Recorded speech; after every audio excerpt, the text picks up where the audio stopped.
Video में आगे बढ़ने से पहले चैनल को सब्सक्राइब करिए और बेल आइकन ज़रूर दबाइए जिससे आपको सारी वीडियोस की नोटिफिकेशंस टाइम पे मिले। और प्लीज़ वीडियोस को ज़्यादा से ज़्यादा शेयर करिए बिकॉज हमें तेज़ी से सब्सक्राइबर्स बढ़ाने हैं और चैनल को ग्रो करना है। और इसके साथ ही आप मेरे दूसरे चैनल निशांत उवाच को भी सब्सक्राइब करिए, जो कि है एक प्लेटफॉर्म जिसे मैंने बनाया है social, economic, geopolitical, political issues को डिस्कस करने के लिए।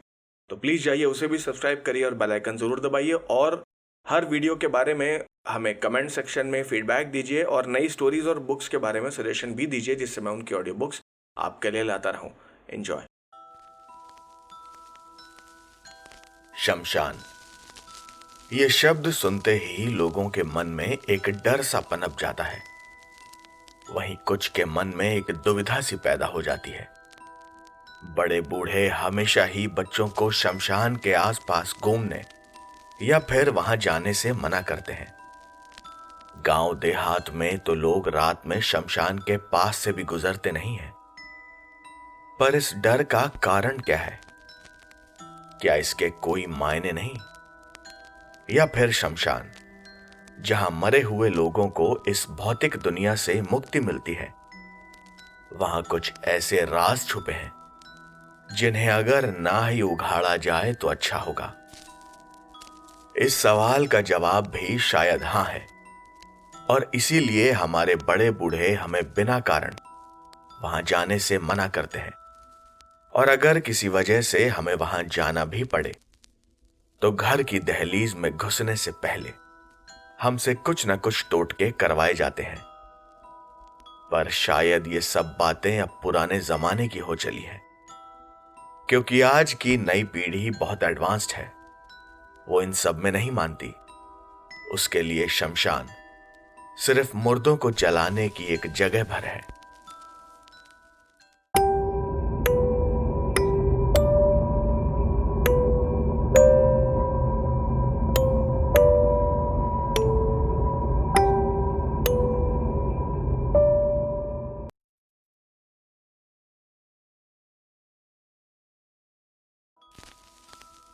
शमशान और उसके राजों से अनजान विजय का भी ऐसा ही सोचना था। उसे भूत प्रेतों की कहानियां सुनने में और तरह तरह की पैरानॉर्मल चीजों के बारे में पढ़ने में मजा तो आता था, पर वो इन सब में मानता नहीं था। ऐसा होता भी कैसे?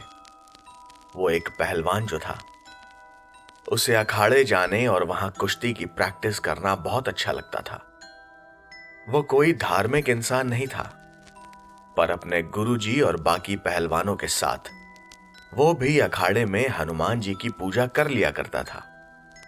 इससे ज्यादा पूजा पाठ करना ना तो उसके बस का था और ना ही उसे इसमें कोई दिलचस्पी थी।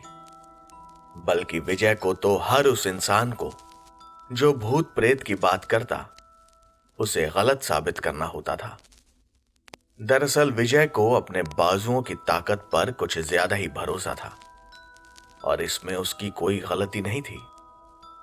20-22 साल की उम्र होती ही ऐसी है जब इंसान को यह दुनिया अपने सामने बहुत छोटी नजर आती है। पर विजय अपने परिवार से बहुत प्यार करता था, और सबसे ज्यादा अपने दादाजी से।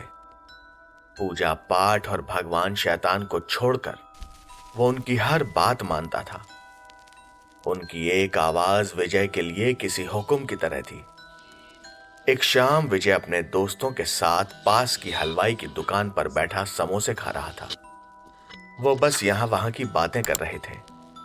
ये सब विजय के बचपन के दोस्त थे, जो कि अब कॉलेज में भी साथ ही पढ़ते थे। विजय ने कहा, यार, 1 महीने में हमारा 3rd ईयर का रिजल्ट आने वाला है। कॉलेज भी खत्म ही होने वाला है। फिर पोस्ट ग्रेजुएशन, जॉब, शायद सब अलग अलग हो जाएंगे यार। क्यों ना हम एक पार्टी करें जो हमें हमेशा याद रहे? वैसे भी फिर पता नहीं हम कब मिल पाए। उसका दोस्त कुणाल बोला, अबे यार, क्या पार्टी करें? तू ना तो नॉनवेज खाता है और ना तो दारू पीता है। पार्टी में तू करेगा क्या? बल्कि हमारा सारा खाना और खा जाएगा। विजय ने कहा, अबे मैं पीऊं ना पीऊं, तुझे इससे क्या? ये क्या बात हुई? मैंने तुझे पीने से कभी रोका हो तो बता। ये सुनकर कुणाल चुप हो गया। तीनों ने फैसला किया कि वो अगले हफ्ते शनिवार की शाम को शहर जाकर पार्टी करेंगे। तो बात तय हो गई। अगले हफ्ते शनिवार को विजय, सुयश और कुणाल सुयश की कार से शहर की तरफ निकल गए। शहर उनके गांव चंदनपुर से थोड़ी दूर पर था, इसीलिए कार से हाईवे पर घूमने में उन्हें मजा भी आ रहा था।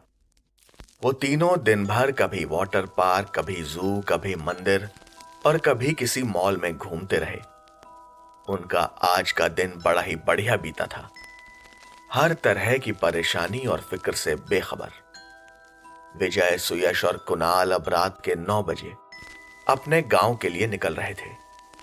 कुणाल और सुयश ने थोड़ी पी रखी थी, पर इतनी नहीं कि वो होश में ना रहे। हाईवे पर गाड़ी चलाते वक्त सुयश ने भूत प्रेतों की बातें करना शुरू कर दिया।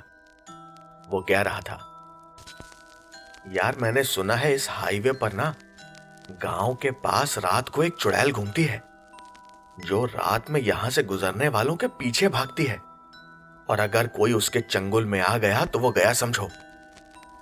ये सुनकर विजय को जोर की हंसी आ गई। वो बोला, अबे यार अभी तो हम 15 मिनट से इस रास्ते पर चल रहे हैं, क्या किसी को कुछ दिखाई दिया? तू भी ना बस उल्टी सीधी बातें करवा लो। सुयश ने कहा, अबे यार मैं झूठ नहीं बोल रहा, सच में। मैंने गांव में कई लोगों के मुंह से ये सब सुना है। और जरा आसपास देख तो ले, कोई दिखाई दे रहा है तुझे? भाई उसका खौफ है यहां पे। मेरी मम्मी तो बता रही थी कि उसने 2-3 बाइक वालों को मार दिया था। सुयश की बात तो सही थी। जब से वो इस हाईवे पर आए थे, यहां वहां घूमते एक आधा कुत्तों के सिवा उन्हें कोई दिखाई नहीं दिया था।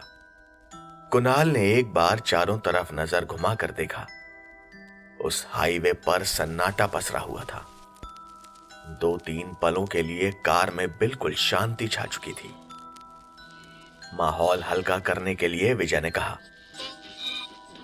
अबे कुछ भी मत बोला करो, ये सब बस पुराने जमाने की बातें हैं, आजकल ऐसा नहीं होता है भाई। सुयश ने कहा, आजकल ऐसा नहीं होता मतलब? तू कहना क्या चाहता है? अगर भगवान पहले थे और आज भी हैं, तो फिर भूत प्रेत क्यों नहीं? ये तो कोई लॉजिक नहीं हुआ यार। विजय ने बात पलटने की कोशिश की। अरे मेरा वो मतलब नहीं था यार, मैं ये कह रहा हूं कि मैं तेरा मतलब अच्छे से समझता हूं। तू कह रहा है कि भगवान और भूत प्रेत ये सब मनगढ़ंत बातें हैं ना? चल आज मैं तुझे चैलेंज करता हूं। अगर मैंने तुझे भूत प्रेत दिखा दिए या उनका एहसास करा दिया तो? सुयश ने विजय को बीच में ही टोकते हुए कहा। विजय चुप था। सुयश ने आगे बोला, क्या हुआ बेटा, बोलती बंद हो गई तेरी है? कुछ पल चुप रहने के बाद विजय बोला, ठीक है बेटा, अगर तूने ऐसा कर दिया तो मैं तुझसे पूरी जिंदगी कभी इन बातों पर बहस नहीं करूंगा और रोज हनुमान जी की पूजा करूंगा। वैसे तो मंगलवार को मैं पूजा करता ही हूं, पर अगर तेरी बात सच निकली तो रोज करूंगा, वादा है मेरा।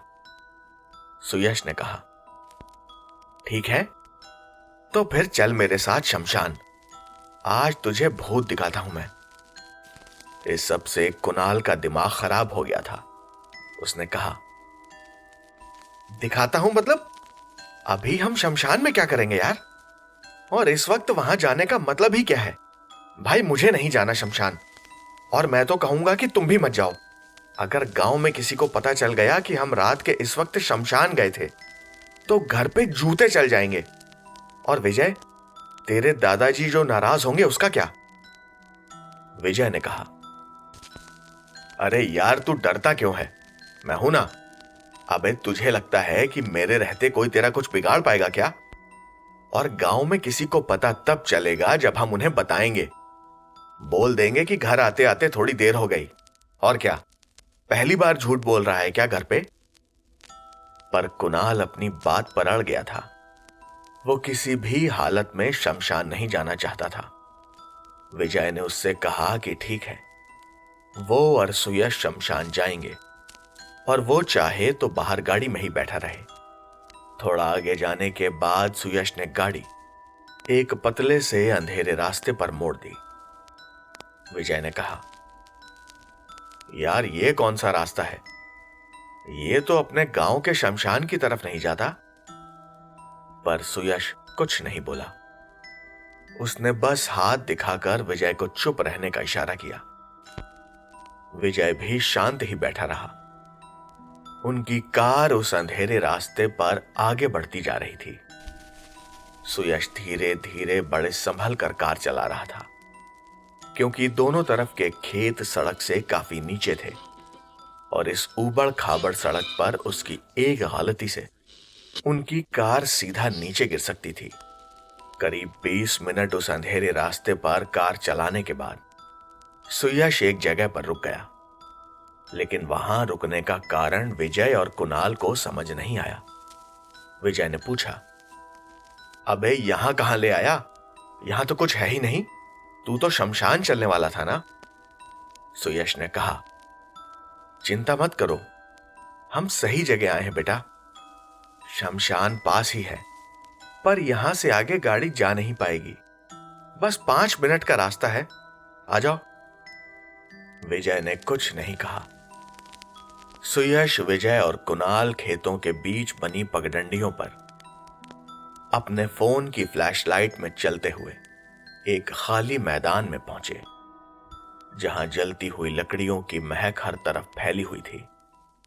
ये शमशान था, पर यह किसी आम शमशान जैसा नहीं लग रहा था। मतलब यहां पर कोई था ही नहीं। आमतौर पर शमशान में लकड़ियां रखने और चिता जलाने के लिए एक जगह बनी होती है, पर यहां कुछ नहीं था सिवाय 1-2 सुलगती हुई लकड़ियों के ढेर के। और वहां का माहौल, वो भी बड़ा मनहूस था।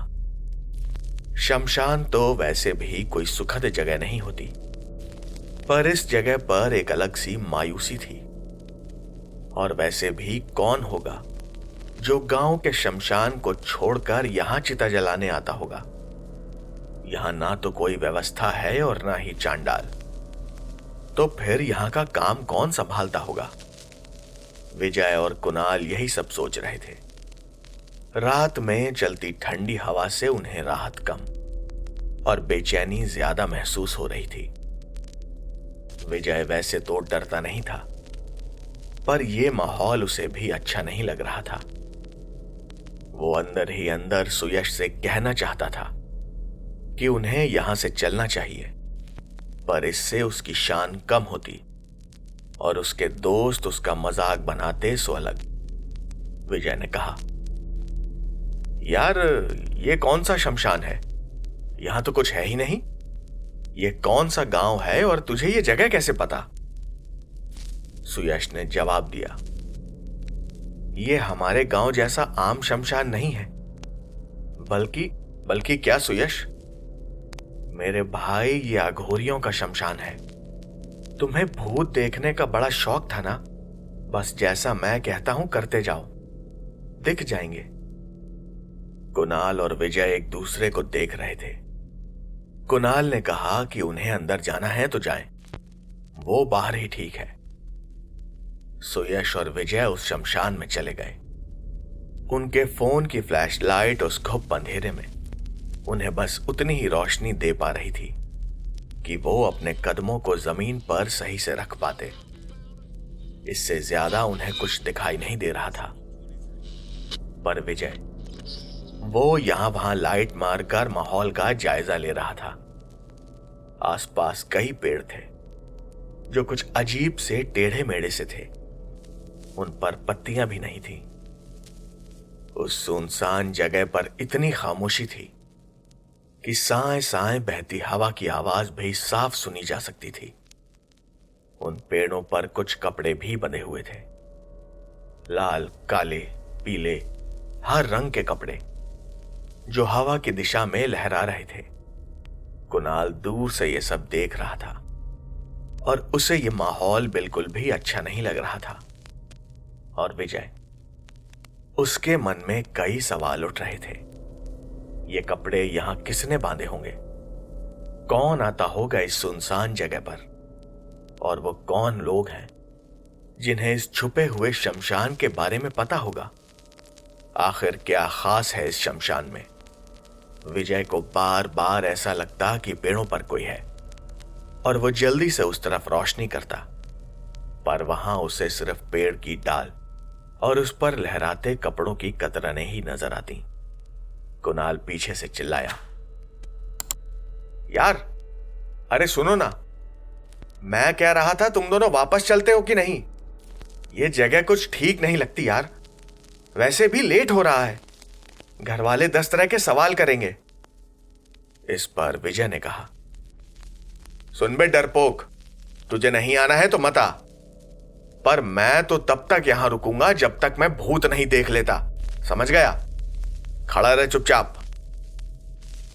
वहीं सुयश अपने दोनों दोस्तों की बातों से बेखबर जाने किसे ढूंढ रहा था। उसकी आंखें किसी की तलाश कर रही थी और शायद उसे वो मिल भी गया था। सुयश ने उस खाली शमशान में दूर एक छोटी सी आग जलती हुई देखी। उसकी आंखों में एक चमक आ गई थी। उसने विजय से कहा, आजा बेटा, चल मेरे साथ। विजय और सुयश उस रोशनी की दिशा में बढ़ रहे थे। दोनों थोड़ा पास पहुंचे तो उस आग के पास कोई बैठा हुआ उन्हें दिखाई दिया। ये कोई साधु बाबा थे, पर वो साधु, उसका हुलिया बड़ा ही अजीब और अलग सा था। दोनों लड़कों को अपनी तरफ आता देखकर साधु की नजर उन पर अटक गई। विजय और सुयश उसके पास पहुंचे और प्रणाम किया। वो बाबा सुयश की तरफ देखकर बोले, और आज इस वक्त ठीक है तू? विजय हैरान था कि सुयश इस बाबा को कैसे जानता है। वो कोई बहुत ज्यादा पूजा पाठी तो नहीं लगता। सुयश मुस्कुराते हुए बोला, नहीं बाबा जी, सब ठीक है। मैं बस अपने इस दोस्त को आपसे मिलाने लाया था। तो तू जल्दी भी तो आ सकता था। इतनी रात को आने की क्या जरूरत थी? पता है ना ये जगह तेरे जैसों के लिए नहीं है। बाबा जी, वो हम लोग घूमने आए थे तो आते आते थोड़ी देर हो गई। ये मेरा दोस्त विजय है। रास्ते में कह रहा था कि भूत प्रेत में नहीं मानता, तो मैंने सोचा आपसे मिलवा दूं। तू भी ना, अगर हमारा तुझसे इतना लगाव नहीं होता तो हम तुझे, चल छोड़। देख बेटा, इस सब से दूर रह, यही तुम दोनों के लिए अच्छा है। पर बाबा जी, कुछ तो ऐसा कीजिए जिससे इस पागल को यकीन हो जाए कि ये शक्तियां भी होती हैं, वरना ये मुझे पागल समझेगा। और जरा सोचिए ना, आपके बारे में क्या सोचेगा? लड़के, मुझे उकसाने की कोशिश मत कर। मेरी बात ध्यान से सुन। मैं कोई सड़क पर तमाशा दिखाने वाला जादूगर नहीं हूं, समझा? इन शक्तियों को मजाक समझता है तू? अगर एक गलती हो गई तो जिंदगी भर पछताएगा तू और तेरा ये दोस्त। विजय को बाबा का ये बर्ताव अच्छा नहीं लगा। गरम खून था, सो उबाल मार गया। उसने कहा, बाबा जी, इतना गुस्सा करने की कोई जरूरत नहीं है। हम आपका सम्मान करते हैं, पर मैं भी हनुमान जी का भक्त हूं। इन सब से डरने वाला नहीं हूं मैं। हम आपको दोबारा परेशान नहीं करेंगे, पर आप भी जरा अपने गुस्से पर काबू रखिए। मेरा दिमाग घूम गया ना। चल सुयश। सुयश गुस्से से विजय को घूर रहा था। उसने कहा, अबे पागल हो गया है क्या? माफी मांग बाबा जी से। दिमाग खराब है तेरा? बड़े हैं, साधु हैं, कुछ बोल दिया तो इसमें गुस्सा करने वाली क्या बात है? माफी मांग, चल। पर विजय अपने आपे से बाहर हो चुका था। अरे घंटा माफी मांगूंगा मैं। तुझे अभी हमारे साथ चलना है तो चल, वरना यहीं बैठ अपने इस बाबा के पास। ये कहकर विजय पलटकर जाने लगा। उधर सुयश बाबा से गिड़गिड़ाकर माफी की भीख मांग रहा था और वो आंखें लाल करके विजय को जाते हुए देख रहे थे। उन्होंने गुस्से से कहा, निकल जा, चला जा यहां से, इससे पहले कि मैं तुझे श्राप दे दूं। चला जा और दोबारा दिखाई मत देना मुझे, वरना कहीं अपनी जान से हाथ ना धो बैठे तू। विजय को उस बाबा पर बहुत गुस्सा आ रहा था। उसका मन कर रहा था कि वो यहीं उसे 2-3 थप्पड़ जमा दे, लेकिन न जाने क्या सोचकर वो रुक गया।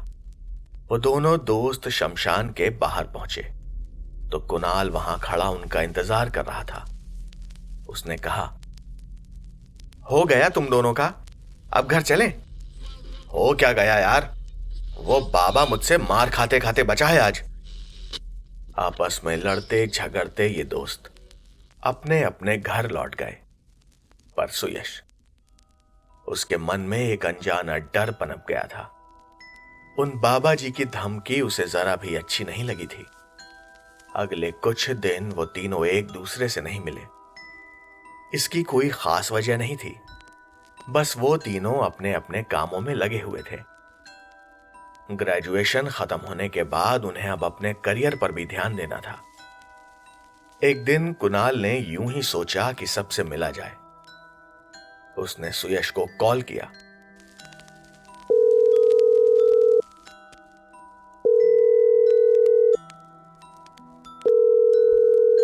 हेलो, क्या हाल है भाई? अरे कुणाल, बढ़िया यार, सब ठीक है, तू बता। अरे मैं बढ़िया हूँ भाई, 1 महीना हो गया है, मिले ही नहीं, तो मैंने सोचा मिलते हैं ना। विजय की भी कोई खबर नहीं मिली, कहाँ है वो? यार दरअसल मेरी भी उससे कई दिनों से बात नहीं हुई। मैं भी पोस्ट ग्रेजुएशन के लिए कॉलेज वगैरह देख रहा था ना, तो टाइम नहीं मिला। बस मैं भी बस एक सही कॉलेज देख रहा हूँ यार, बजट में हो जाए और प्लेसमेंट मिल जाए बस। खैर सुयश, एक काम करना, विजय को कॉल कर और उसे वहीं अपनी पक्की वाली टपरी पर लेता। बैठते हैं ना थोड़ी देर, कुछ बातें करेंगे, मजा आएगा। हाँ तो रुक, मैं बात करके बताता हूँ।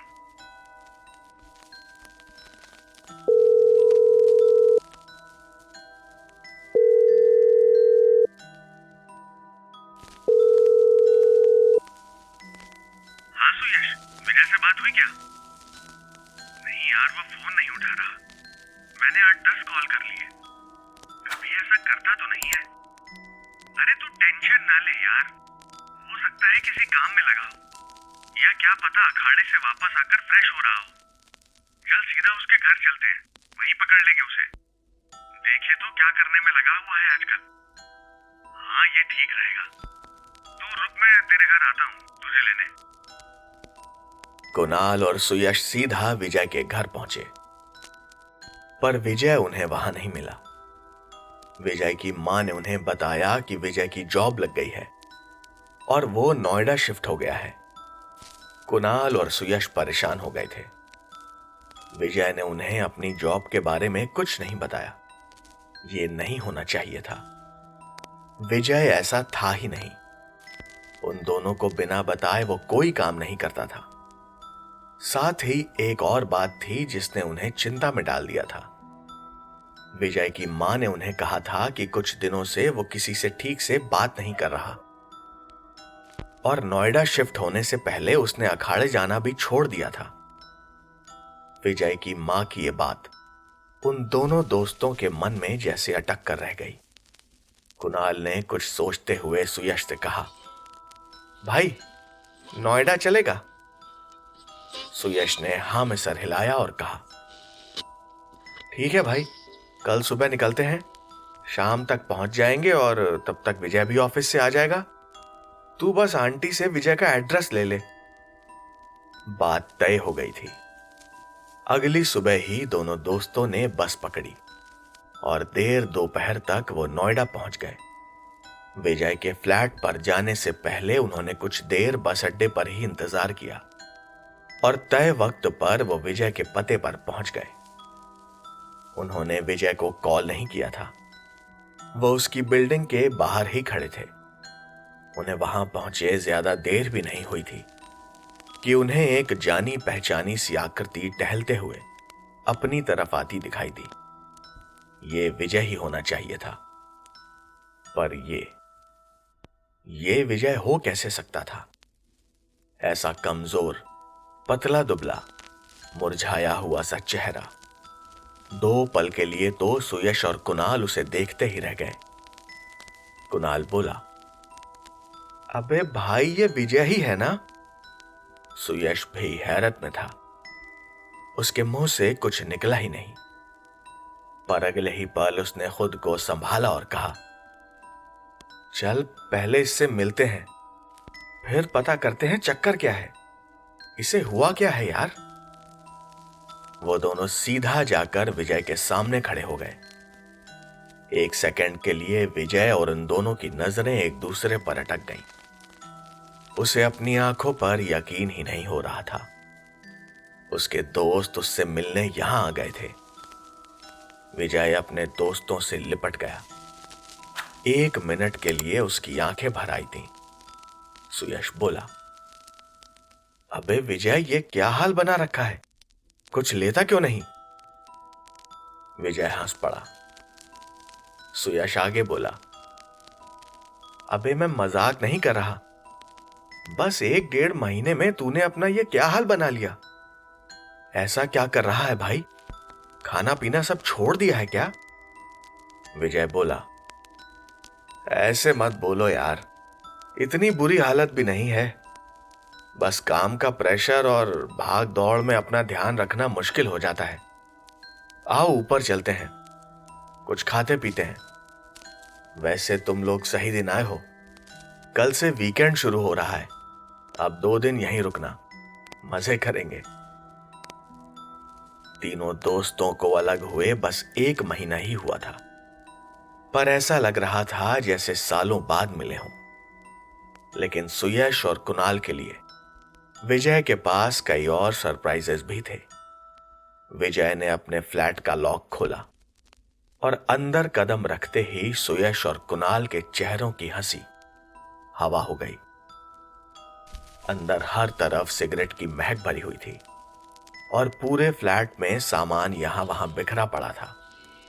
सामान तक तो ठीक था, पर फ्लैट में कोनों में सिगरेट के बट पड़े हुए थे। अंदर बेडरूम का तो नजारा ही कुछ और था। शराब की कुछ आधी भरी और कुछ खाली बोतलें भी बिस्तर के पास रखी हुई थी। सुयश और कुणाल की आंखें फटी की फटी रह गई थी। ये विजय का ही फ्लैट था। विजय ने भी उनके चेहरे के भाव पढ़ लिए थे। वो कुछ नहीं बोला और जाकर बिस्तर पर बैठ गया और उन्हें भी आने का इशारा किया। कुणाल ने विजय से सीधा पूछ ही लिया, यार विजय, तू कब से ये सब करने लगा? सिगरेट, शराब और वो भी इतना? यार 1 महीने में तू इतना कैसे बदल गया? I mean, ऐसा क्या हुआ कि तू इस सब में पड़ गया? और तेरी सेहत, सब इसी का तो नतीजा है। और तेरा फ्लैट भी इतना गंदा है। भाई तू तो घर पर भी अपना कमरा खुद ही साफ करता था ना? और पूरे फ्लैट में हनुमान जी की एक भी फोटो नहीं। भाई चाहता क्या है? अबे मरना ही है तो यहीं से कूद जाना। पहले नीचे जाएगा फिर सीधा ऊपर, हैं? कुणाल की बात सुनकर विजय हंसने लगा। अबे पागल हो क्या? बस यार थोड़ा काम का प्रेशर है इसी वजह से। वैसे भी यार ये पूजा पाठ में क्या रखा है? और इतने साल कसरत करके भी मैंने क्या उखाड़ लिया? कौन से मेडल मिल गए मुझे? बस पैसा कमाओ, खाओ पियो, मजे करो, यही तो जिंदगी है। कुणाल और सुयश दोनों चुप थे। विजय की शख्सियत में 180 डिग्री का बदलाव आ चुका था, और वो भी सिर्फ कुछ ही दिनों में। सुयश ने माहौल को थोड़ा हल्का करना चाहा। उसने कहा, चल कोई नहीं यार, बड़ी भूख लगी है तो कुछ खाने का ऑर्डर कर देना। मैं और कुणाल थोड़ी सफाई कर देते हैं। सिगरेट की इस महक में हमें तो नींद आने से रही भाई। विजय बोला, अरे उसकी चिंता तुम लोग मत करो, खाना और सफाई मेरी गर्लफ्रेंड आकर कर देगी। वो अभी आती ही होगी। विजय की गर्लफ्रेंड। सुयश और कुणाल उसे छेड़ते हुए बोले, वाह बेटा, तुमने तो गर्लफ्रेंड भी बना ली, और वो भी इतनी आज्ञाकारी। आजकल ऐसी लड़कियां बनती भी हैं जो सफाई भी करें और खाना भी बनाएं। तू कहीं अपनी मेड को गर्लफ्रेंड तो नहीं बोलता ना? विजय बोला, सालों जलन हो रही है ना, अभी वो आएगी तो खुद ही देख लेना। और हां, उससे कोई बकवास मत करना, मुझे कोई प्रॉब्लम नहीं चाहिए। सुयश और कुणाल सन्नाटे में थे। ये सब चल क्या रहा था? उन दोनों ने ज्यादा कुछ नहीं, पर कम से कम इतना तो किया कि घर का हुलिया थोड़ा ठीक ठाक कर दिया और खिड़कियां वगैरह खोलकर सब जगह परफ्यूम छिड़क दिया। अब फ्लैट में सिगरेट की महक पहले से काफी कम हो गई थी। रात के 9 बज गए थे और तीनों दोस्त यहां वहां की बातें करने में लगे हुए थे। विजय एक के बाद एक शराब के घूंट ले रहा था, पर बाकी दोस्त बस सॉफ्ट ड्रिंक ही पी रहे थे। अजीब बात थी कि अभी तक उसकी गर्लफ्रेंड वहां नहीं पहुंची थी। सुयश ने कहा, भाई 9 बज रहे हैं, ना तेरी गर्लफ्रेंड अभी तक आई है और ना ही खाना। अब वो नहीं आएगी तो क्या हमें भूखा मारेगा? कम से कम एक बार उससे फोन करके तो पूछ ले। विजय बोला, यार उसके पास फोन नहीं है, पर लगता है वो आज नहीं आएगी। तू टेंशन ना ले, मैं खाने को कुछ मंगाता हूं। सुयश ने हैरानी से कहा, भाई कौन से जमाने में जी रहा है? उसके पास फोन नहीं है। अबे अगर वो फोन अफोर्ड नहीं कर सकती तो तू दिला दे, ऐसा क्या है? या फिर तू हमें जलाने के लिए झूठ बोल रहा है? तेरी कोई गर्लफ्रेंड है ही नहीं। सुयश ने बात कही तो मजाक में थी, पर विजय को शायद चुभ गई थी। उसने कहा, सुयश बकवास मत कर यार, मेरी गर्लफ्रेंड है और मैं तुम दोनों को उससे जरूर मिलवाऊंगा। बस तू कल देख, होगा यार कुछ, वो वैसे भी बहुत बिजी रहती है। कुणाल ने मामले को ठंडा किया। अबे यार गुस्सा क्यों होता है? वो ऐसे ही बोल रहा है। तू कुछ खाने को मंगा ना पहले। विजय ने खाना ऑर्डर किया और तीनों दोस्त डिनर करके देर रात तक बातें करते करते सो गए। अगली सुबह तीनों देर से उठे। शनिवार का ये पूरा दिन तीनों दोस्तों ने यहां वहां घूमते खाते पीते गुजार दिया। बीच बीच में सुयश और कुणाल विजय से बार बार उसकी गर्लफ्रेंड के बारे में पूछते रहते, पर विजय ने सिवाय उसकी तारीफ करने के ज्यादा कुछ नहीं बताया। काफी कुरेदने पर विजय ने दोनों को उसका नाम बताया, कालिंदी। सुयश और कुणाल ने यह भी कहा कि वो क्यों नहीं कालिंदी को बाहर ही बुला लेता, पर कालिंदी का नाम सुनते ही विजय न जाने क्यों कुछ असहज सा हो जाता था। वो बार बार यही कह रहा था कि कालिंदी फोन रखती ही नहीं और वो चाहे भी तो भी उसे कांटेक्ट नहीं कर सकता। वो या तो नहीं चाहता था कि कालिंदी उसके दोस्तों से मिले, या फिर वो सच बोल रहा था। बात आई गई हो गई। शाम को जब तीनों दोस्त घर पहुंचे तो कोई उनका पहले से ही इंतजार कर रहा था। दरवाजे पर एक बला की खूबसूरत लड़की खड़ी थी। काले घने बाल, सांवली रंगत, गहरी भूरी आंखें, काले सोने जैसा तराशा हुआ बदन। ये लड़की थी या कोई अप्सरा? सुयश और कुणाल उसे आंखें फाड़े घूर रहे थे। विजय के मुंह से अपने आप ही निकल गया, अरे कालिंदी तुम, आओ आओ, ये मेरे दोस्त हैं। मुझे घर गए काफी दिन हो गए थे तो मुझसे मिलने आए हैं। कालिंदी ने मुस्कुराते हुए कहा, तुमने कभी अपने दोस्तों के बारे में बताया नहीं। खैर, अब आ ही गए हैं तो इन्हें भी जान लेते हैं। कालिंदी ने ये लफ्ज बड़े ही खास अंदाज में कहे थे। वो क्या कहना चाह रही थी वो तो बस वही जानती थी। विजय के दोस्त तो उसकी खूबसूरती देखकर ही अपने होश खो बैठे थे। वो बस उसे हेलो ही कह पाए। असल बात तो ये थी कि दोनों दोस्तों को ही विजय से जलन हो रही थी। हालांकि विजय भी देखने सुनने में किसी से कम नहीं था, पर कालिंदी, उसके आगे तो बड़ी बड़ी हीरोइनें भी पानी कम चाय थीं। धीरे धीरे सभी लोग घुल मिल गए। कालिंदी ने सभी के लिए खाना बनाया, और खाना भी क्या, इतना बेहतरीन कि तीनों उंगलियां चाटते रह गए। लेकिन कालिंदी ने खुद कुछ नहीं खाया। सुयश बोला, अरे कालिंदी, तुमने इतना अच्छा खाना बनाया है, पर तुम क्यों नहीं खा रही? तुम्हारी प्लेट कहां है? कालिंदी ने कहा, अरे नहीं, आप लोग खाइए ना, मैं घर से खाकर आई हूं। मुझे पता होता कि आप लोग आ रहे हैं तो मैं तैयारी से आती।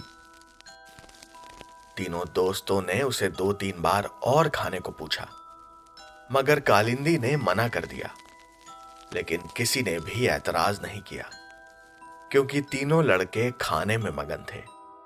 उनकी शक्लें बता रही थीं कि ऐसा खाना उन्होंने पहले कभी शायद ही खाया होगा। सुयश ने कहा, भाई बढ़िया है, लड़की सुंदर है, खाना भी लाजवाब बनाती है। अब तो आंटी से बात करनी ही पड़ेगी, फटाफट तुम दोनों की शादी करवाई जाए और क्या। सुयश और कुणाल मजे ले रहे थे। कालिंदी शर्मा रही थी, लेकिन विजय, उसके चेहरे पर एक ऐसा खौफ था जिस पर सिवाय कालिंदी के किसी की नजर नहीं गई। रात होने को थी और कुछ ही देर बाद कालिंदी अपने घर वापस जाने को हुई। सुयश ने कहा कि सभी लोग बाहर चलते हैं, थोड़ा टहल लेंगे और कालिंदी को टैक्सी में भी बिठा देंगे। चारों लोग बिल्डिंग से नीचे आए और टहलते हुए, बस बातें करते हुए निकल पड़े। कालिंदी कुछ दूरी तक उनके साथ गई और फिर एक मोड़ पर अकेले ही चल पड़ी। सुयश ने कहा कि वो कम से कम किसी टैक्सी या ऑटो का इंतजार तो कर ले, क्या वो पैदल ही घर जाने वाली है? पर कालिंदी ने कहा कि वो चिंता ना करें, वो आगे से ऑटो पकड़ लेगी। सुयश ने उसे समझाने की कोशिश की तो विजय ने उसे टोक दिया, अरे सुयश, तुम परेशान ना हो यार, वो चली जाएगी, वो अपना ध्यान रख सकती है। सुयश चुप हो गया। इसके बाद तीनों दोस्त घूम फिर कर घर पहुंच गए। सुयश और कुणाल प्लान बना रहे थे कि कल यानी संडे को कहां घूमने जाना है। विजय ने कहा कि उसे नींद आ रही है और वो सोने जा रहा है। वो अपने कमरे में सोने चला गया। कुणाल और सुयश भी कुछ देर बाद लेट गए। रात में अचानक सुयश की नींद खुली। उसे प्यास लग रही थी। उसने बिस्तर के पास रखी पानी की बोतल उठाई। वो खाली थी। सुयश चिल्ला रहा था, अब उसे किचन में जाना होगा। वो अपने शरीर को लगभग घसीटता हुआ उठा। किचन में जाकर उसने फ्रिज खोला और एक ठंडी पानी की बोतल उठाई। सुयश ने बोतल मुंह से लगाई और वो ठंडा पानी पीकर उसे ऐसा लगा जैसे बस यही तो चाहिए था उसे। लेकिन सुयश को अचानक एहसास हुआ कि कोई उसे देख रहा है। वो हड़बड़ाहट में पीछे पलटा तो कोई नहीं था। फ्रिज की लाइट की रोशनी में उसे मतलब भर का दिखाई दे रहा था। उसने बोतल उठाई तो उसे लगा जैसे अभी अभी कोई भागकर विजय के कमरे में गया। सुयश ने अंधेरे में देखने की कोशिश की, पर यह कौन हो सकता था? उसने आवाज दी, राजीव, कुणाल, तुम हो क्या? कोई जवाब नहीं। सुयश थोड़ा घबरा गया था। उसने जल्दबाजी में किचन की लाइट ऑन कर दी। सब कुछ पहले जैसा ही था, सिवाय एक चीज को छोड़कर। पूरे फ्लैट में हर तरफ एक भीनी भीनी खुशबू फैली हुई थी। सुयश तो उस खुशबू से मदहोश हो गया था। पता नहीं अचानक ये खुशबू कहां से आ रही थी। वो चुपचाप जाकर बिस्तर पर लेट गया और उस खुशबू ने उसे कुछ पलों में ही नींद के आगोश में ढकेल दिया। लेकिन सोते सोते सुयश अपने बिस्तर के ठीक पीछे उन दो सुर्ख आंखों को नहीं देख पाया था जो कब से उसे ही घूरे जा रही थी। आज इतवार था और इन दोस्तों के पास आज का ही दिन था। तीनों को जितनी मौज मस्ती करनी थी बस आज ही कर लेनी थी, क्योंकि अगले दिन से विजय का ऑफिस फिर से शुरू हो जाता। सुयश और कुणाल जल्दी उठ गए और वो विजय को उठाने उसके बेडरूम में गए तो दरवाजा अंदर से बंद था। सुयश ने दरवाजा खटखटाया। विजय, विजय, उठ जा भाई, कहीं चलते हैं ना। अंदर से कोई आवाज नहीं आई।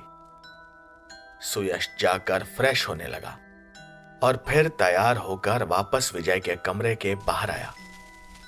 दरवाजा अब भी बंद था। सुयश ने आवाज देकर कुणाल को बुलाया। कुणाल भाई, इसे जरा उठा तो, कितनी देर से दरवाजा खटखटा रहा हूं, ये खोलता ही नहीं। अबे तो भाई फोन कर लेना, इतना शोर क्यों मचा रहा है। भाई 8 कॉल कर चुका हूं, रिंगटोन सुनाई दे रही है पर यह फोन उठाता ही नहीं। दोनों को अब थोड़ी चिंता हुई तो उन्होंने दरवाजा जोर जोर से पीटना शुरू किया। धक्के लातें मारने के बावजूद भी विजय ने दरवाजा नहीं खोला। अब तक दरवाजा थोड़ा हिलने लगा था और कुणाल ने एक बार सुयश को देखा। दोनों ने आंखों ही आंखों में हामी भरी और कुणाल ने पूरी ताकत से एक जोरदार लात दरवाजे के लॉक पर मारी। दरवाजा एक झटके के साथ खुल गया। अंदर विजय बिस्तर पर पड़ा हुआ था, बेहोश। सुयश और कुणाल कुछ सेकंड्स तक तो उसे देखते ही रह गए। उसके जिस्म पर चादर पड़ी हुई थी। सुयश ने चादर हटाई तो विजय के जिस्म पर एक भी कपड़ा नहीं था। मगर उससे भी ज्यादा खौफनाक बात यह थी कि उसके पूरे जिस्म पर खरोंचों के निशान थे। ये किसी के नाखून ही थे, पर किसके? विजय, सुयश और कुणाल तो एक ही वक्त पर सोने गए थे, तो फिर यह सब किसने किया होगा? दोनों दोस्त सुन्न पड़ गए थे। उन्होंने विजय को होश में लाने की कोशिश की पर इसका कोई फायदा नहीं हुआ। घबराकर सुयश ने सीधा एम्बुलेंस को कॉल किया और वो विजय को लेकर सीधा अस्पताल पहुंचे। डॉक्टर्स भी विजय के जिस्म पर लगी चोटें देखकर हैरान थे। उन्होंने सुयश और कुणाल से इस बारे में पूछा पर जाहिर है इसका कोई फायदा नहीं हुआ। उन दोनों को रत्ती भर भी अंदाजा नहीं था कि विजय के साथ क्या हुआ था। डॉक्टरों ने विजय की जांच की और उसे ड्रिप लगाई। विजय की सांसें भी भारी चल रही थी। अस्पताल के सभी डॉक्टर जनरल वार्ड में लेटे विजय के पास इकट्ठा हो गए थे और उसके चोटिल बदन को बड़ी ही हैरानी से देख रहे थे। सभी डॉक्टर कयास लगा रहे थे कि क्या हुआ होगा। कोई कह रहा था कि इस पर किसी बिल्ली ने हमला किया था, तो कोई कह रहा था कि ये निशान जरूर किसी लड़की के नाखूनों के हैं। वहीं विजय की हालत अच्छी नहीं थी। सुयश और कुणाल ने डॉक्टरों को सुबह का सारा वाकया सच सच बता दिया। डॉक्टर्स ने उन्हें कुछ देर इंतजार करने को कहा। उन्हें विजय के कुछ टेस्ट करने थे। दोपहर तक टेस्ट की रिपोर्ट आ भी गई, लेकिन विजय को अब तक होश नहीं आया था। डॉक्टर्स ने लड़कों को बताया कि विजय के जिस्म में खून की भारी कमी है और उसकी ये हालत जरूरत से ज्यादा शारीरिक संबंध बनाने की वजह से हुई है। लेकिन ये तो नामुमकिन था। सुयश और कुणाल दोनों ने ही डॉक्टर्स को समझाया कि विजय तो अकेला सोया था। पूरे फ्लैट में उन तीनों के सिवा कोई और था ही नहीं। ये होना तो नामुमकिन था। दोनों ने डॉक्टर्स को समझाने की बहुत कोशिश की, पर वो उनकी मानने को तैयार ही नहीं थे। उनका कहना था कि विजय को सिर्फ नॉर्मल मेडिकल ट्रीटमेंट ही नहीं, बल्कि साइकोलॉजिकल ट्रीटमेंट की भी जरूरत थी, क्योंकि शारीरिक संबंध बनाने का जुनून उसका दिमागी संतुलन बिगाड़ भी सकता था। लेकिन कुणाल और सुयश जानते थे कि यहां मामला कुछ और ही है। उन्होंने इस बारे में कोई भी खतरा मोल लेना ठीक नहीं समझा और सीधा विजय के घर फोन घुमा दिया। देर रात तक विजय के परिवार के सभी लोग, उसके दादाजी और मम्मी पापा अस्पताल पहुंच चुके थे। कुणाल और सुयश वहीं थे। विजय के परिवार को देखकर उन्हें कुछ राहत मिली। अब तक विजय को होश आ चुका था, लेकिन उसने अपने दोस्तों को कुछ नहीं बताया था। विजय के दादाजी ने जब उसकी यह हालत देखी तो उनका दिल धक से रह गया। विजय की मां का तो रो रो कर बुरा हाल था। मां को देखकर विजय भी खुद को संभाल नहीं सका। उसकी आंखों से आंसू बह निकले। एक तो विजय की हालत और दूसरा उसकी बेहद ही खराब हो चुकी सेहत। उन सभी को अपनी आंखों पर यकीन नहीं हो रहा था। ये वो विजय तो नहीं था जिसे उन्होंने शहर नौकरी करने के लिए भेजा था। अगले 1-2 दिन में विजय की हालत कुछ बेहतर हुई तो सभी लोग उसे लेकर गांव लौट गए। इस सब के बीच विजय के दादाजी और उसके दोस्तों को छोड़कर किसी ने भी इस सब का कारण जानने की कोशिश नहीं की थी। विजय अभी सदमे में था और कोई भी उसके दिमाग पर जोर डालना नहीं चाहता था। गांव पहुंचते ही विजय के दादाजी ने सुयश और कुणाल को घर के बाहर मिलने बुलाया और सब कुछ विस्तार से बताने को कहा। दोनों लड़कों ने शुक्रवार की शाम से लेकर रविवार सुबह तक का सारा वृतांत बिना रुके कह डाला। दादाजी को उन्होंने कालिंदी के बारे में भी बताया, जो कि उन्हें भी कुछ रहस्यमयी सी लगी थी। हालांकि अभी सबका ध्यान विजय की खराब हालत पर था, मगर विजय कोई कमजोर दिल लड़का नहीं था। 2-4 दिन में ही वो चलने फिरने लगा था। शाम को दादाजी उसके कमरे में गए और दरवाजा उड़खा दिया। विजय बिस्तर पर लेटा अपने फोन में क्या भूत होते हैं नाम के यूट्यूब चैनल पर डरावनी कहानियां सुन रहा था। दादाजी को देखते ही उसने ईयरफोन्स हटा दिए और उठकर बैठ गया। दादाजी ने कहा, लेटे रहो विजय, मैं बस ऐसे ही तुम्हें देखने आया था। कोई बात नहीं दादाजी, बताइए, आप ठीक हैं? मैं तो ठीक हूं बेटा, पर तुम नहीं। मुझे सच सच बताओ, ये कालिंदी कौन है? दादाजी वो विजय, अगर तुम्हें कोई लड़की पसंद है तो मुझे इससे कोई ऐतराज नहीं है, पर डॉक्टरों ने तुम्हारी हालत के बारे में जो बताया है वो मुझे कहीं से भी संतोषजनक नहीं लग रहा। इस लड़की के बारे में तुम क्या जानते हो? कौन है, कहाँ रहती है, उसके घर में कौन कौन है? मुझे सब बताओ। दादाजी ये सब तो मुझे नहीं पता। मैंने उससे एक बार पूछा था, लेकिन उसने बताया कि उसके माता पिता नहीं रहे और मैं कभी उसके घर नहीं गया।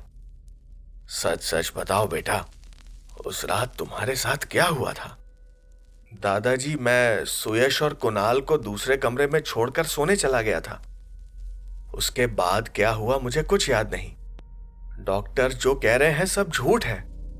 मेरे साथ कोई लड़की नहीं थी दादाजी, और ये निशान ये कहां से आए मैं नहीं जानता। और कालिंदी भी, वो मेरे फ्लैट पर नहीं रुकती है। मैं सच बोल रहा हूं दादाजी, आपकी कसम। तुम ये कालिंदी से पहली बार कहां मिले थे? वो मेरे ऑफिस के साथ वाले ऑफिस में जॉब करती है और मुझे दोपहर के ब्रेक में और शाम को ऑफिस के बाहर मिलती है। अच्छा, तुम्हारे पास उसका कोई फोन नंबर है? नहीं दादाजी, वो तो नहीं है। क्या, फोन तक नहीं है? तो फिर तुम दोनों बात कैसे करते हो? कहीं घूमने जाना हो तो कैसे जाते हो? दादाजी, वो खुद ही मेरे फ्लैट पर आ जाती है और पता नहीं कैसे उसे मेरे मन की हर बात पता होती है। अगर मैं कहीं जाने का सोचूं भी तो अगले ही पल वो ना जाने कैसे मेरे फ्लैट के दरवाजे पर खड़ी होती है। मेरा मतलब है मुझे कभी उसे फोन करने की जरूरत पड़ी ही नहीं, और वैसे भी वो फोन नहीं रखती। उसकी ये आदत तो मुझे भी कभी समझ नहीं आई। एक बात बोलूं दादाजी, मुझे वो कालिंदी ना कुछ अजीब सी लगती है। कभी कभी उसकी हरकतों से मुझे डर लगता है। अरे तू और डर? क्या हो गया बेटा?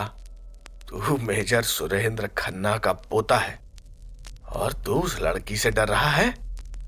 नहीं दादाजी, वो बात नहीं है।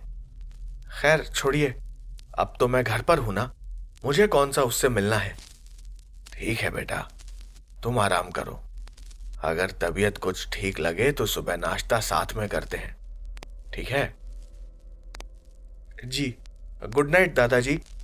गुड नाइट बेटा, ध्यान रखो। विजय वापस अपने फोन में कहानी सुनने में लग गया और कहानी खत्म होने के बाद वो सोने को हुआ। उसने अपना फोन बगल में रखा और लेट गया। अपने घर के आरामदेह बिस्तर में उसे जल्दी ही नींद भी आ गई। लेकिन रात में कुछ खटपट की आवाज से उसकी नींद खुल गई। विजय को थोड़ी बेचैनी हो रही थी। उसने आसपास देखा। ऐसा कुछ भी नहीं था जिसे देखकर वो परेशान होता, लेकिन सब तरफ एक अजीब सी शांति फैली हुई थी और एक भीनी भीनी खुशबू भी। गांव देहात में ऐसा नहीं होता। कितनी भी रात हो, चिड़िया, चमगादड़ या कीड़े मकोड़ों की आवाजें तो आती ही रहती हैं, लेकिन आज रात माहौल कुछ अजीब सा ही था। विजय का कमरा पहली मंजिल पर था। वो उठा और साइड टेबल पर रखा पानी का ग्लास मुंह से लगाया।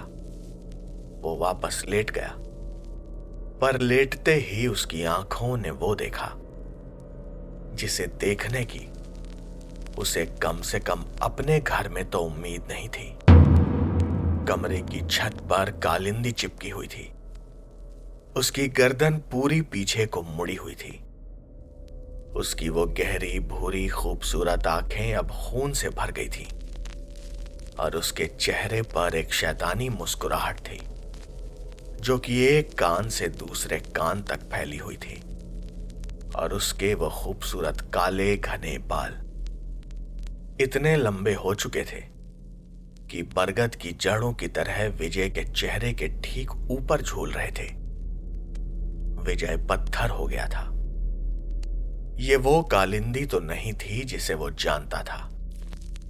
अगले ही पल कालिंदी सीधा उसके ऊपर झपटी। सुबह हुई और विजय की मां उसे उठाने के लिए ऊपर गई। पहली मंजिल पर विजय के कमरे को बाथरूम और स्टोर रूम को छोड़कर बाकी जगह एकदम खुली थी और वहां सूरज की रोशनी भी अच्छी आती थी। मां ने विजय के कमरे का दरवाजा खटखटाया, पर दरवाजा खुला हुआ था। दरवाजा खोलते ही मां की नजर विजय पर पड़ी और उनकी चीख निकल गई। बिस्तर पर विजय तो था, लेकिन बिना सर का। चादर और गद्दा खून से तरबतर था। पूरे जिस्म को जगह जगह नोचा गया था और उसके जिस्म पर एक भी कपड़ा नहीं था। विजय की मां वहीं बेहोश हो गई। उनकी चीख सुनकर विजय के पिताजी और दादा भागते हुए ऊपर पहुंचे और वहां के हालात देखकर उनकी भी रूह कांप गई। दादाजी खुद को संभाल नहीं पाए और वहीं गिर पड़े। विजय के पिताजी उसकी मां को होश में लाने की कोशिश करने लगे। वो पीछे पलटे तो दादाजी जमीन पर पड़े हुए थे। वो बौखलाकर भागते हुए उनके पास पहुंचे तो उन्होंने राहत की सांस ली। दादाजी होश में थे, मगर उनकी सांसें तेज चल रही थीं। विजय के पापा वापस उसकी मां की तरफ भागे। वो एक ही दिन में 2 घाव झेलने की ताकत नहीं रखते थे। दादाजी किसी तरह संभल कर उठे और अपने बेटे के साथ मिलकर विजय की मां को उठाकर नीचे लेकर आए। उन्हें बिस्तर पर लिटाने के बाद विजय के पिताजी बदहवास होकर बाहर भागे और पड़ोसियों को बुलाया। जिसने भी विजय की लाश को देखा, वो अपने होश व हवास खो बैठा। खैर थी कि किसी ने भी महिलाओं को ऊपर नहीं जाने दिया, वरना वहां का नजारा देखकर न जाने उनकी क्या हालत होती। अब सवाल उठ रहे थे कि यह सब किसने किया होगा और विजय का सर कहां गया। पुलिस जब मौका वारदात पर पहुंची तो कमरे का नजारा देखकर उनके भी होश फाख्ता हो गए। कुछ हवलदारों ने तो वहीं उल्टी कर दी। लाश का पंचनामा और बाकी फॉर्मेलिटीज पूरी की गई। गांव में उड़ते उड़ते ये खबर कुछ ही घंटों में सुयश और कुणाल तक भी पहुंच गई। दोनों भागे भागे विजय के घर पहुंचे। चूंकि ये पुलिस केस था, इसीलिए विजय का अंतिम संस्कार अभी नहीं हो सकता था। उसकी लाश को सरकारी अस्पताल के मुर्दाघर में सुरक्षित रखवा दिया गया। विजय का परिवार अपने होशो हवास में नहीं था। उसकी मां को बार बार होश आता और वो बार बार उस भयानक मंजर को याद करके बेहोश हो जाती। उसके पिताजी की हालत भी ठीक नहीं थी, लेकिन उसके दादाजी, वो किसी तरह खुद पर काबू रखे हुए थे। वो खुद अपने परिवार पर एक और बोझ बनना नहीं चाहते थे। पुलिस ने जांच शुरू कर दी थी, मगर उनके हाथ एक भी सुराग नहीं लगा। ना तो घर में किसी के जबरदस्ती घुसने के कोई निशान थे और ना ही कोई चोरी हुई थी। उंगलियों के निशान, कत्ल का हथियार, कुछ नहीं था। विजय और उसके परिवार की किसी से दुश्मनी भी नहीं थी। पुलिस की जांच अटक कर रह गई थी और इसके आगे बढ़ने की संभावना भी ना के बराबर थी। पुलिस वालों ने ऐसा कोई केस अपने पूरे करियर में देखा ही नहीं था। पोस्टमार्टम की रिपोर्ट तो और भी चौंकाने वाली थी। विजय का सर काटा नहीं गया था, बल्कि उसे उखाड़ कर धड़ से अलग किया गया था। किसी को समझ नहीं आ रहा था कि यह किसने किया था और क्यों। पर दादाजी, उनका दिमाग पहले से ही ठनका हुआ था।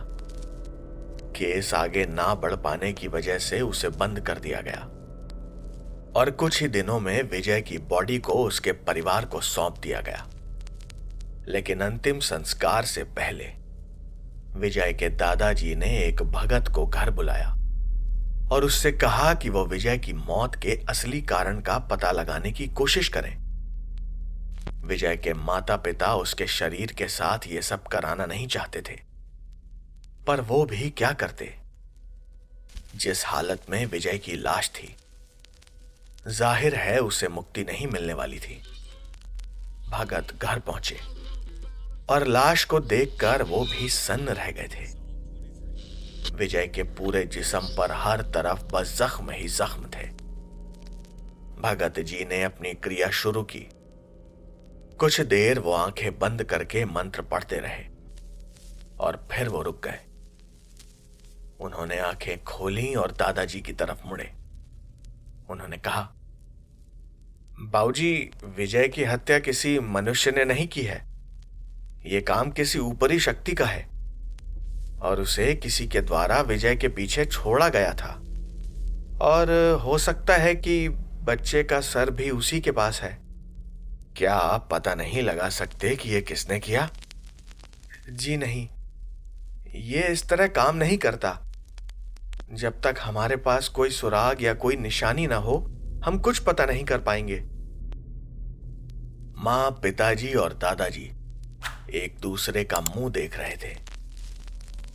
दादाजी ने विजय के पिताजी से बात की और उन्हें समझाया कि जब तक विजय का पूरा शरीर नहीं मिल जाता, वो उसके शरीर को सुरक्षित रखेंगे। दादाजी ने कुछ लोगों से बात की और अस्पताल के मुर्दाघर में विजय की लाश को फ्रीज करा दिया। अगले ही दिन वो सुयश और कुणाल से मिलने पहुंचे। उन्होंने दोनों लड़कों को गांव के बाहर मौजूद एक मैदान में बुलाया था। सुयश और कुणाल भी हैरान थे कि मिलने के लिए ऐसी सुनसान जगह पर आने की क्या जरूरत थी। खैर, तीनों लोग शाम को वहां पहुंच गए। सुयश और कुणाल ने दादाजी के पैर छुए और अपने चेहरे पर सवालों के भाव लिए उन्हें देखने लगे। दादाजी, क्या हुआ? कोई जरूरी बात है तो बताइए, हम घर पर बात कर लेते हैं। देखो बच्चों, मैं तुम लोगों का ज्यादा समय नहीं लूंगा, मगर मेरे हर सवाल का मुझे सही जवाब चाहिए। मेरे पास बर्बाद करने के लिए वक्त नहीं है। विजय के दादाजी को उन्होंने इस तरह बात करते कभी नहीं सुना था। शायद उनके अंदर का रिटायर्ड फौजी एक बार फिर से जाग गया था। इस कालिंदी के बारे में तुम लोग क्या जानते हो? जितना पता है सब बताओ।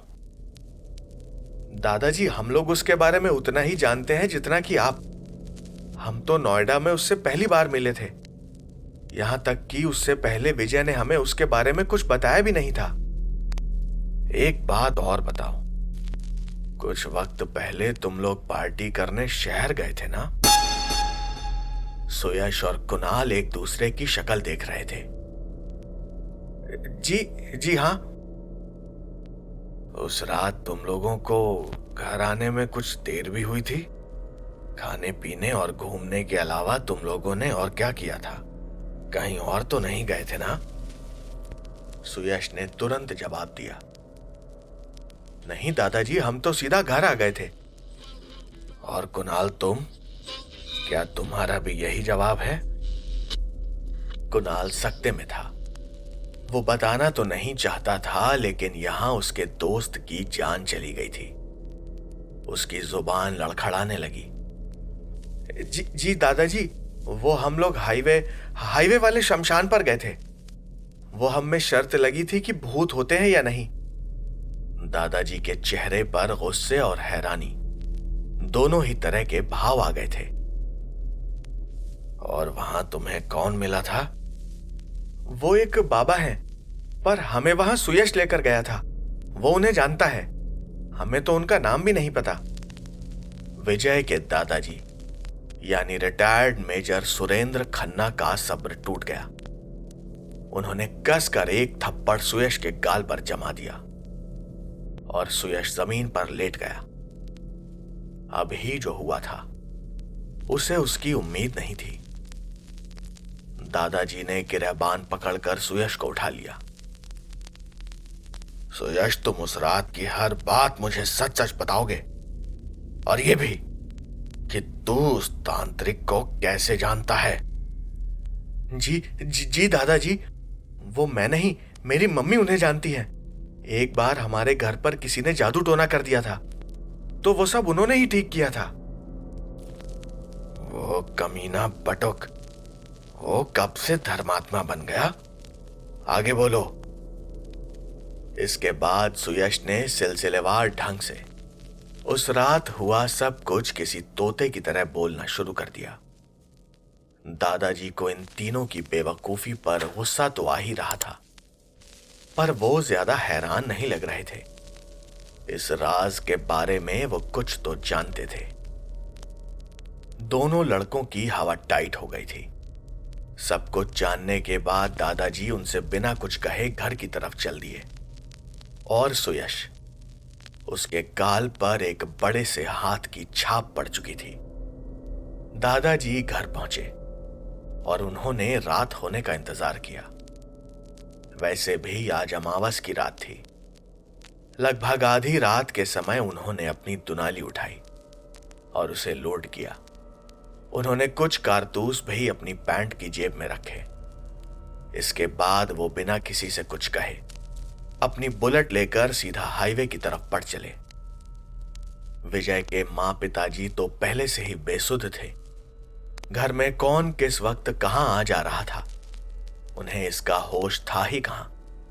मेजर सुरेंद्र की बुलेट सीधा हाईवे से लगे उस छुपे हुए शमशान के पास जाकर रुकी। जिस तरह से वो इस रहस्यमयी जगह पर बिना किसी की मदद लिए पहुंच गए थे, शायद वो यहां पहले भी आ चुके थे। दादाजी ने बुलेट एक तरफ लगाई और सीधा शमशान की तरफ बढ़ चले। उन्हें ना तो वहां के उस भयानक माहौल से डर लग रहा था और ना ही उन्हें अंधेरे में अपना रास्ता बनाने में जरा भी परेशानी पेश आ रही थी। बटुकनाथ, कहां छुपा है तू? सामने आ, बाहर निकल साले। सालों पहले मैंने तुझे जिंदा छोड़कर गलती की, पर अब नहीं। मैं वो गलती सुधारने आया हूं।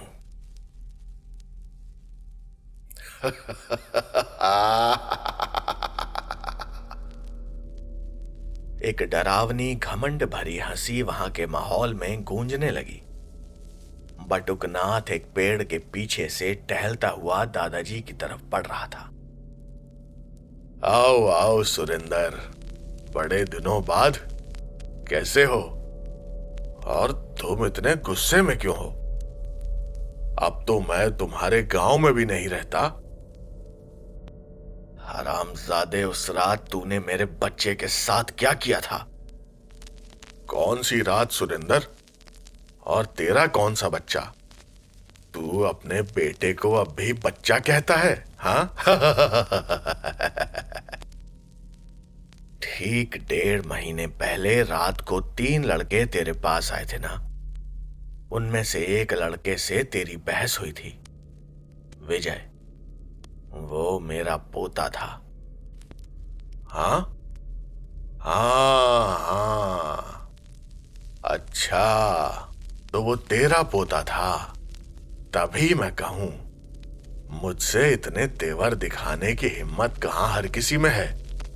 मैं चाहता तो उसे वहीं उसी वक्त खत्म कर देता, पर मैं उसे तड़पाना चाहता था।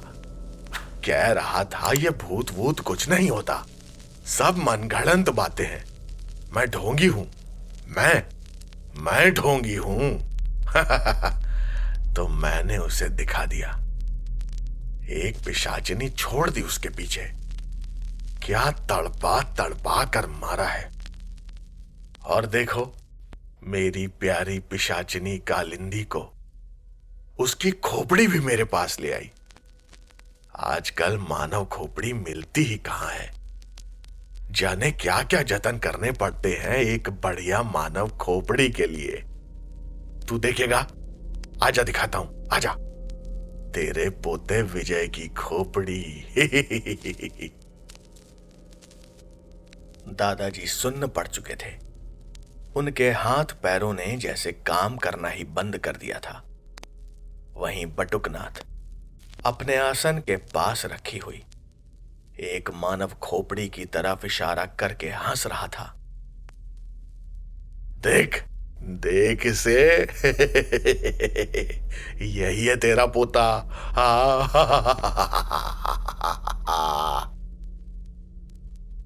मेजर सुरेंद्र की बंदूक उनके कांपते हुए हाथों से छूटकर नीचे गिर पड़ी। वो घुटनों के बल आ गए थे। उनके सामने एक मानव खोपड़ी थी, विजय की खोपड़ी।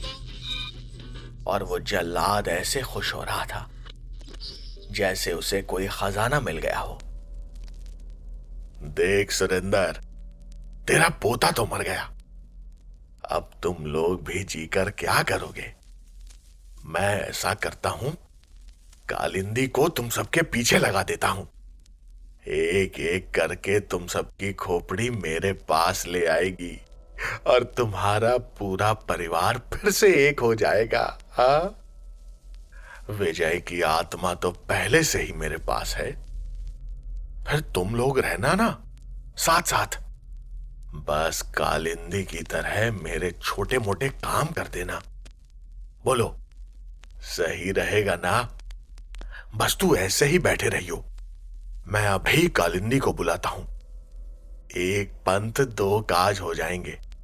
बस बस थोड़ी देर है, बस। बटुक अपने आसन पर बैठकर कुछ मंत्र पढ़ने लगा। इसके साथ ही वो ठीक सामने जल रही आग में कुछ फेंकता भी जा रहा था। अचानक दादाजी होश में आए। उनका हाथ अपनी बंदूक की तरफ बढ़ा। उन्होंने घुटनों के बल बैठे बैठे ही 12 गेज का एक राउंड बटुक के सीने में ठोक दिया। दुनाली की गोली के छर्रे बटुक के सीने को छलनी कर गए और वो उछलकर पेड़ से जा टकराया था। दादाजी उठे और खुद को संभालते हुए उसके पास पहुंचे। बटुक की सांसें अभी चल रही थीं, लेकिन दादाजी का इंतकाम अभी पूरा नहीं हुआ था। किसी भी सच्चे फौजी की तरह उन्हें अपना मिशन तो पूरा करना ही था। उनकी आंखों में अभी आंसू थे। बटुक ने कराहते हुए कहा, मैं तुझे छोड़ूंगा नहीं सुरेंद्र, तू बच नहीं सकता। कालिंदी की का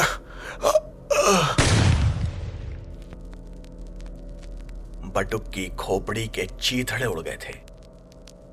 दादाजी ने एक गहरी सांस ली और पास ही पड़ी एक मोटी सी लकड़ी से जमीन खोदना शुरू किया। अपनी उम्र के बावजूद उनकी फौजी ट्रेनिंग अब भी उनके काम आ रही थी। करीब आधे घंटे में ही उन्होंने एक ठीक ठाक गड्ढा खोद लिया था। वो कुछ पल सांस लेने के लिए रुके और फिर उन्होंने बटुक के बेजान जिस्म को उठाकर उस गड्ढे में फेंक दिया। उसका सारा सामान भी उन्होंने उसी गड्ढे में डाल दिया, सिवाय उस आसन के। गड्ढे को अच्छी तरह बंद करने के बाद उन्होंने उस आसन में विजय की खोपड़ी को लपेटा, अपनी बंदूक उठाई और अपनी बुलेट दौड़ाते हुए घर लौट आए। कम से कम वो अब सुकून से विजय का अंतिम संस्कार तो कर सकते थे। उधर सुयश, वो अपने कमरे में अपना गाल पकड़कर लेटा हुआ था। उसे नींद नहीं आ रही थी। उसके गाल पर छपा हुआ विजय के दादाजी के पंजे का निशान तो गायब हो चुका था, पर उसका गाल सूज गया था। वो ये सोच रहा था कि क्या विजय की मौत का जिम्मेदार वो भी है? क्या ये सब उस बाबा का ही किया कराया है? उसके दिमाग में ये चल ही रहा था कि उसे अपने कान के पास किसी की सांसें महसूस हुई। वो चौंक कर पलटा तो उसके चेहरे के एकदम पास कालिंदी थी। वो उसे देखकर मुस्कुरा रही थी। सुयश, मैं तुम्हें कैसी लगती हूं? मेरे साथ चलोगे?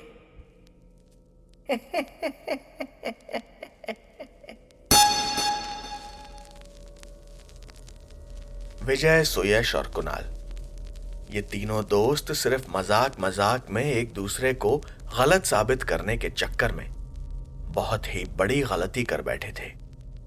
उन्होंने कुछ ऐसी चीजों को बुलावा दे दिया था जिनकी समझ उनमें बिल्कुल भी नहीं थी। जब तक उन्हें इसका एहसास होता, तब तक एक नहीं शायद 2 परिवार बर्बाद हो गए थे। लेकिन अपने जीते जी या फिर मरने के बाद वो सभी मानने लगे थे कि भूत होते हैं।